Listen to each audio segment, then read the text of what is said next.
soy la única que se mete en la sesión.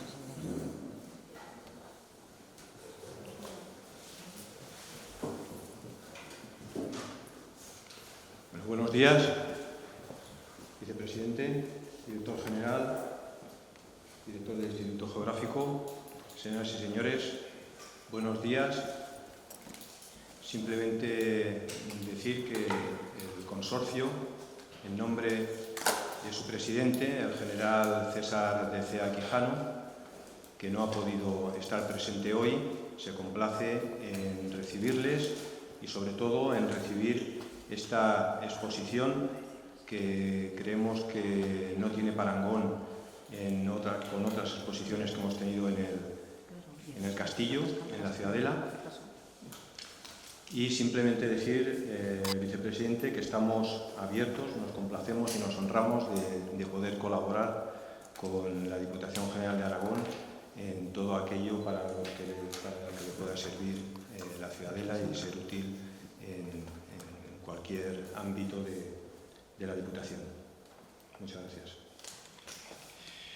Pues muchísimas gracias. Muchas gracias, alcalde de Jaca, don Carlos Serrano. Muchas gracias, director coronel del Castillo de San Pedro de Jaca, don Joaquín Moreno, por la generosa explicación.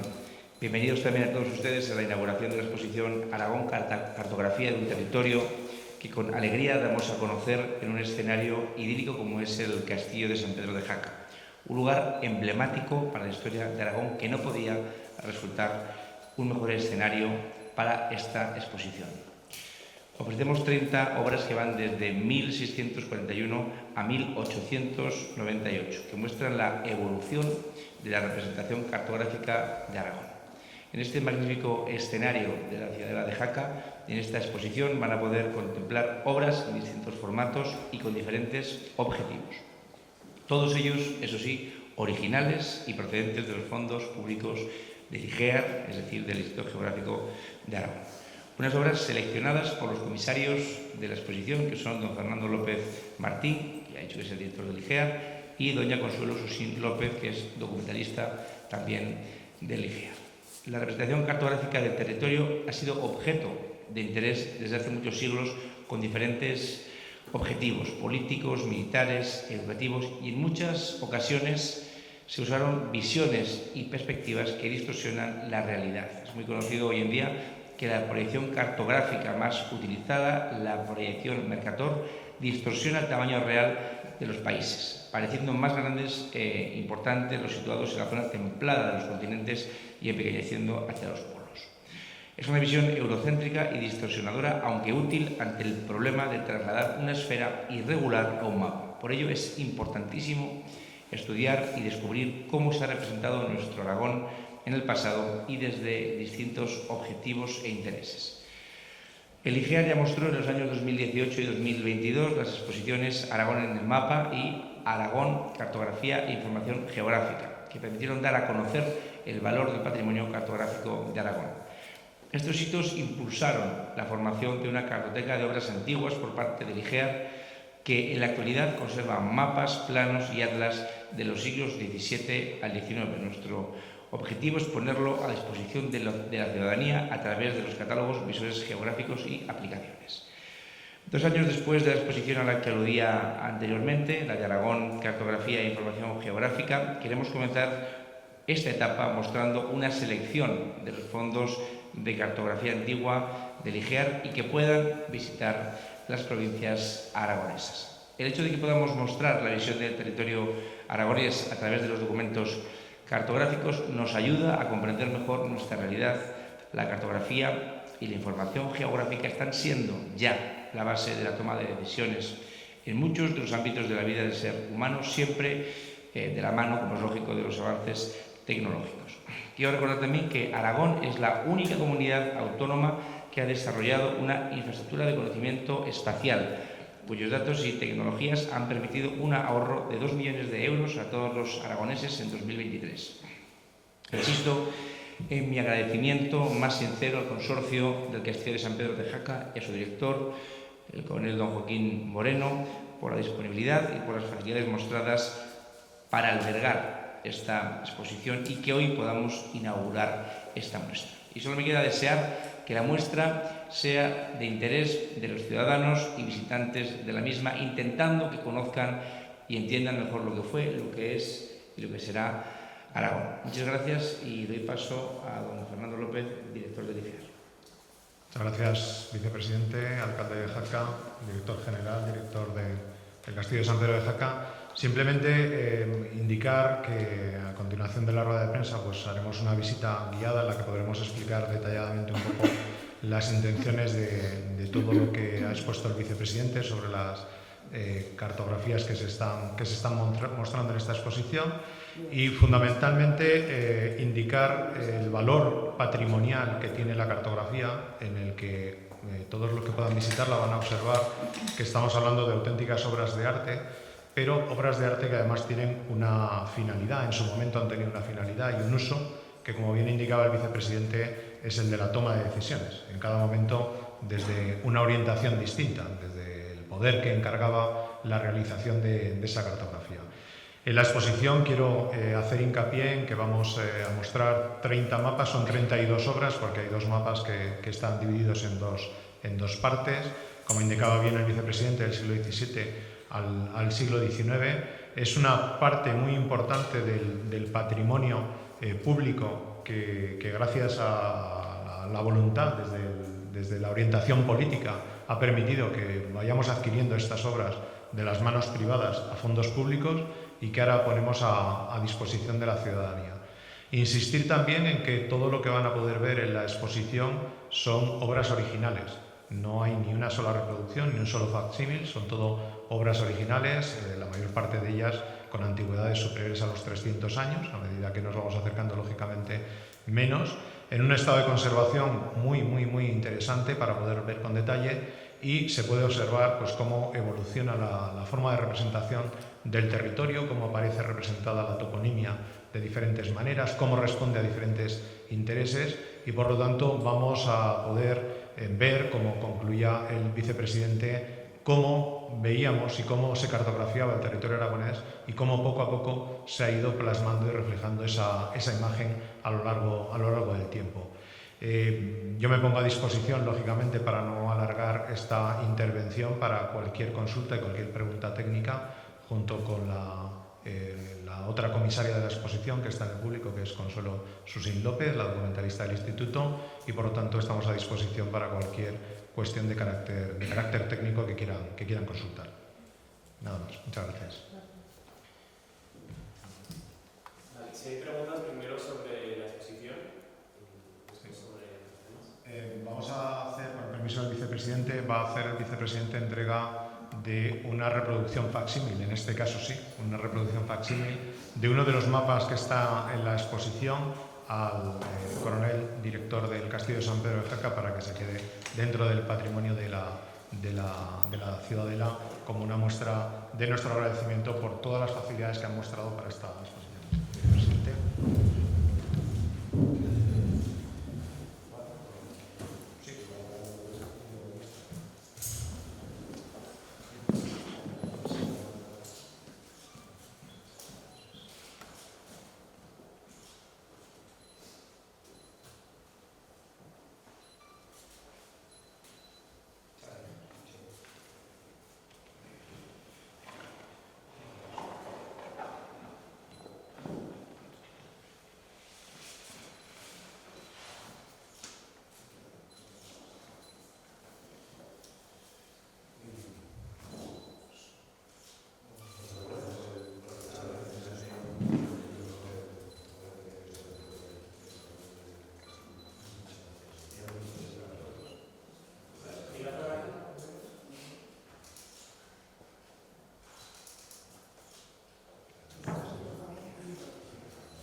abierto, bueno, primero las preguntas, claro, las preguntas técnicas, yo aquí soy un invitado más, por tanto, mi conocimiento sobre estos temas son limitadísimos. Pero bueno, abrimos turno de preguntas para que nos pregunten lo que ustedes quieran. Si pueden explicar al micro el mapa de regalado en qué consiste. Bueno, me lo guardaba para la exposición, para explicárselo al vicepresidente y a todos los invitados. Es un mapa del siglo XVII que muestra los territorios de la Corona de Aragón y que tiene la particularidad de tener un anexo, que es el texto de la izquierda de ese mapa, en el que aparecen descritos todos los territorios de la Corona de Aragón. La particularidad de este mapa y la singularidad es que en este momento, después de mucha investigación y mucho rastreo, solo hay dos mapas, dos ejemplares documentados. Uno, el que posee el Instituto Geográfico de Aragón y que ahora mismo está en la exposición, y otro que está en el Instituto Cartográfico de Cataluña.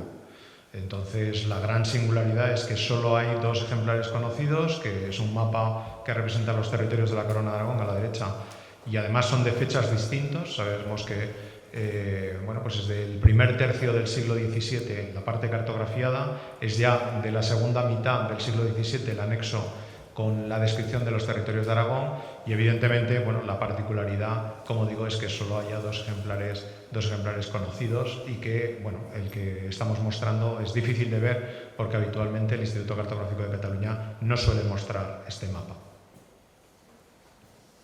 Estamos hablando, no sé si hay algún documento o algún mapa que podamos ver ahora en la exposición que se refiere a esta zona. Sí, concretamente, lógicamente la competencia del Instituto Geográfico de Aragón es el ámbito de toda la comunidad autónoma. Evidentemente tiene productos de detalle de otras zonas, ¿no? Concretamente, en la primera parte de la exposición, que son los mapas del siglo XVII dedicados a los arzobispados, hay uno dedicado exclusivamente a Jaca.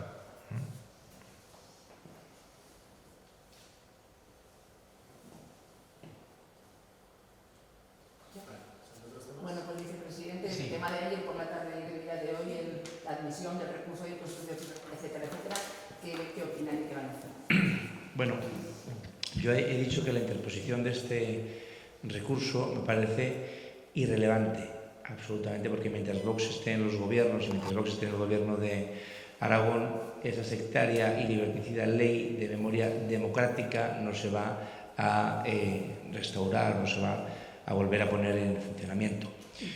Sabía muy bien este presidente, yo siempre digo que este presidente es una especie de rey Midas de la corrupción, todo lo que toca lo corrompe. Sabían perfectamente que cuando enviaban este recurso al Constitucional lo hacían porque sabían que se lo iban a admitir a trámite. Que, por cierto, esto no deja de ser una cortina de humo, es decir, no deja de ser una cortina de humo que lanza Sánchez ahora que está imputada su mujer, su hermano, y dentro de poco pues igual hasta su abuela. O sea, es decir, llega un momento en el que, como ya digo, todo su entorno familiar está hasta arriba de corrupción. Y no solo eso, sino que se ha dispuesto en una espiral absolutamente autodestructiva en acabar con la libertad de prensa en este país. Le dijo el otro día que iba a poner fuera de funcionamiento, con otras palabras, a todos aquellos medios que fueran disidentes y que disintieran de lo que él, como buen aprendiz de Kim Jong-un, pues quiere, bueno, pues no ve conveniente. Realmente estamos en una situación crítica. Esto, más allá de una patochada, que son las habituales en este sujeto, lo que nos enfrentamos es a un ataque directo, como digo, a la independencia del Poder Judicial. Es capaz, este presidente, muy capaz de corromper hasta el tuétano todo lo que toca. Por tanto, eso es lo que puedo decir. Yo creo que es una cortina de humo que lanzan a sabiendas de que le iban a aceptar el recurso, que mientras Vox esté en el gobierno de Aragón esa ley no se va a volver a poner en funcionamiento, y por tanto ya dije en su día que íbamos a dar la batalla judicial hasta, desde el primer momento hasta el último. Dije que lo podían llevar a la NASA, al Consejo Jedi, donde quisieran. Finalmente han decidido llevarlo al Constitucional, lo cual me parece, pues que hagan lo que quieran. Pero ya digo que no vamos a quedarnos callados en ningún momento y que vamos a dar la batalla contra el presidente más nocivo de nuestra reciente democracia. Es tremendo, y ustedes que son periodistas y que son de la prensa, lo que van a tener ustedes que aguantar en estas próximas semanas y meses. Prepárense para el mayor ataque contra la libertad que se ha perpetrado en la historia reciente de España. Pero usted, que es jurista, sabe que el Constitucional no es cualquier cosa. Yo veo perfectamente capaz a Sánchez de corromper el Constitucional. Lo veo, vamos. Sé que intenta corromper las instituciones. El Constitucional no es cualquier cosa, de acuerdo. Pero ya le he dicho que estamos dispuestos a dar la batalla judicial hasta el último momento. Y ya digo, han presentado el recurso ahora porque sabían que se lo iban a admitir.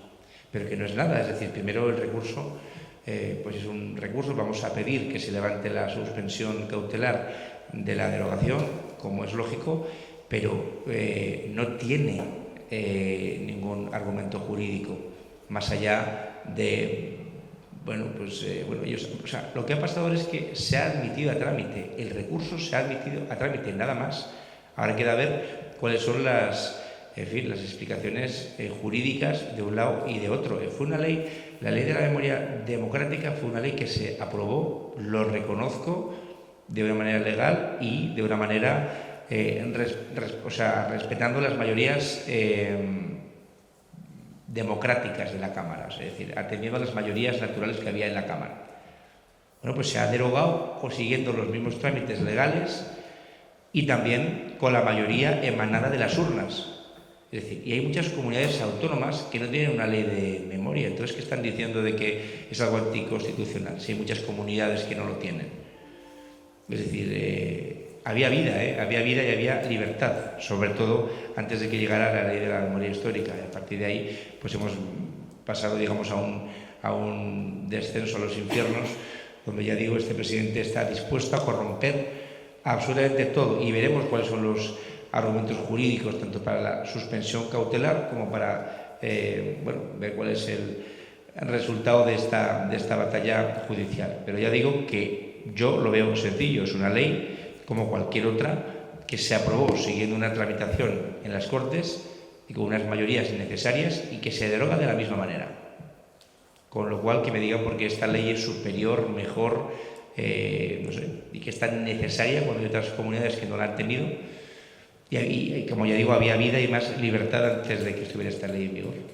Por tanto, ya digo que, pero en serio, créanme, es una cortina de humo para tapar en este momento los tremendos casos de corrupción que acosan al presidente Sánchez y a todo su entorno. Es una huida hacia adelante.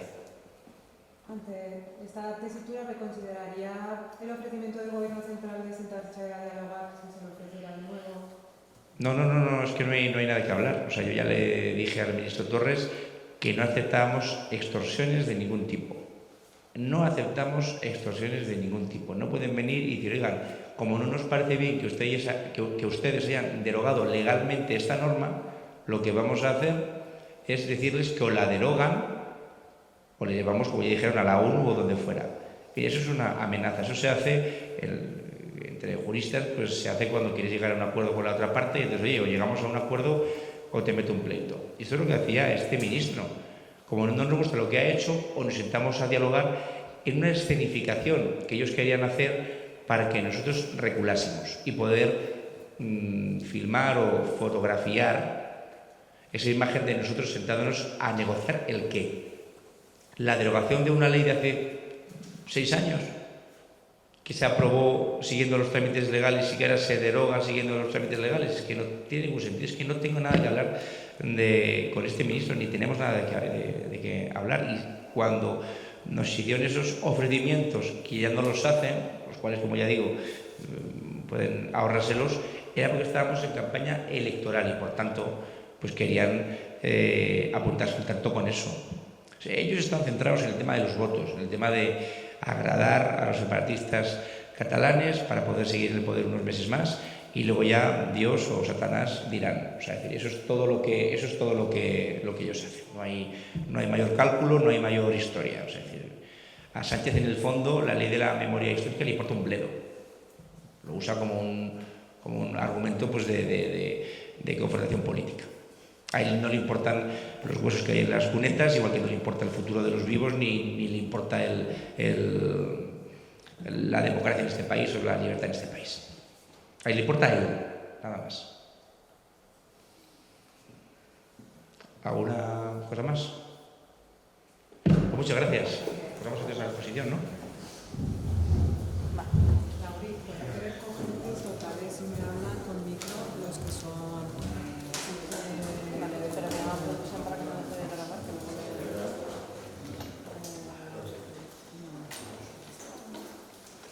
Ay.